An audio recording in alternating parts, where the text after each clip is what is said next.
Okay. Hi. This video we are going to talk about the Python language. It's very powerful in the web world.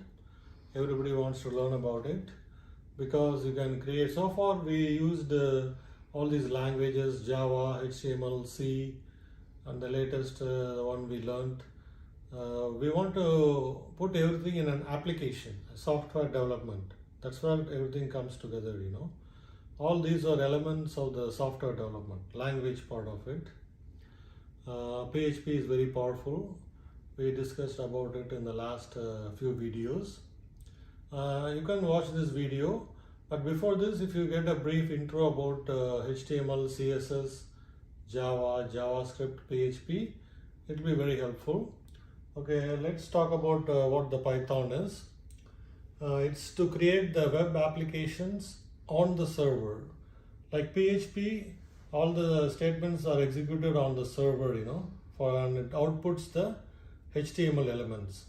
This one is one step higher. It talks about the web applications we create. Python is used for that. One of the advantages of Python is the fastness for doing mathematical calculations. In Java and C also, you can do math calculations, complex calculations very fast. I'm talking about not just addition, subtraction, but scientific calculations, exponential and logarithmic calculations. There are many functions available, and using Python in web applications, it's very fast. When I say an application, it contains a lot of projects below it, and below the projects are these languages. So it's at a very higher level at company level, or different departments within the company. So one advantage is the math fastness. Another one is the web development, software development, and it runs on the server side, same like the PHP. The code runs on the server side and sends the results to the HTML browsers on the client. And it's called, a lot of web scripts are involved, web code, and it connects to the database also, and it updates the files. You can read a file and update the file very fast. When we talk about files, it means data files, manipulating the data.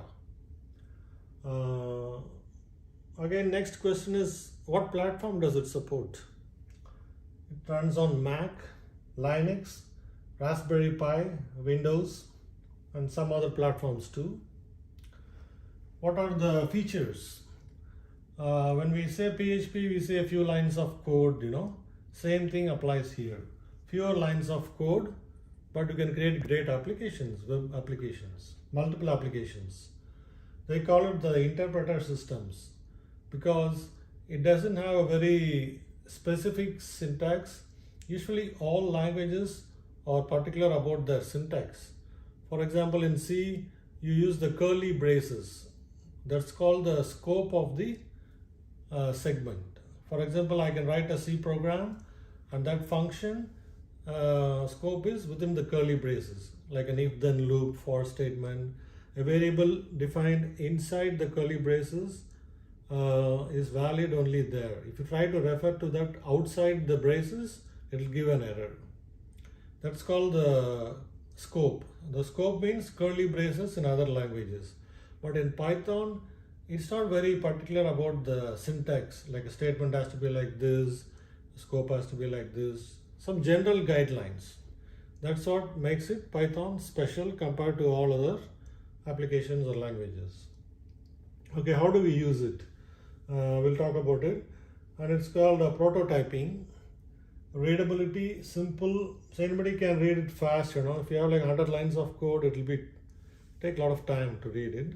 But only like if you write only 15 lines of code that can do 100 things, that's great, And it's efficient web apps, that's the way we call it, Widely used by web developers. They choose Python more than other languages. Another powerful language is called Perl, P-E-R-L. I'm going to create some videos on that too. Python files, let's talk about how it's usage of Python, or how to create the Python files, web scripts. you use the IDE. IDE means Integrated Development Environment. Why do they call IDE? Is some 5 years, 10 years ago, the development we used to sometimes write in text editor. I'm talking about like 10 years ago, and try to modify it, change it, and debug it. It was tough. But now everything is point and click, and the software does everything. But you want to know where to point and where to click for the functions, and that's called IDE. One of the famous is Eclipse, can be used for even C, Java, many language files. NetBeans is another development environment. It provides everything for you. So like when you write a C program, it might list functions available when you know the cursor. So you can select, I want to add two numbers or average, some complex math things. It will list all the functions available. That's the power of the integrated development environment. And I talked about the braces. In here, only a few rules, There are only two rules: indentation, white space. What is indentation? Any language you write, generally there are three types. You want to output the message. For example, I want to print a message, Python is awesome. Then you can print the message left aligned. Say this is the screen. These are all left aligned. I can make it center. This is center aligned. Or I can make it right aligned. This is right aligned. So left, middle and right. That's called indentation. We'll be using that indentation in Python. It mainly looks at how it's indented, and makes some rules for that. And another thing is white space. It's a /n, means a new line. So every statement, new lines to complete the command request. In all other languages, to end the statement, they use the semicolon. C, Java, all other languages. That's how the compiler will know, okay, I have to go to the next statement. But here, no semicolon is needed at the end of each statement. Then how will it know? That's by the white space, new lines, no semicolon or parenthesis. So this is different from all other languages. So it depends on proper indentation, white space. When we see more examples, you will understand that better, how it's printed. And I talked about scope. The scope is for the loops. Loops, what are the loops available generally? For loop, if then else loop, while loop, these are the main loops. Switch statement, case statement, C Java. Everything will have even switch will have based on each case 5 different curly braces and one main curly braces. That's called the scope. That's for the loops. Classes in Java, each class starts with a curly brace. Within that, there will be hundreds of functions, each with their own curly brace and scope. And we'll talk about the global and local, two words.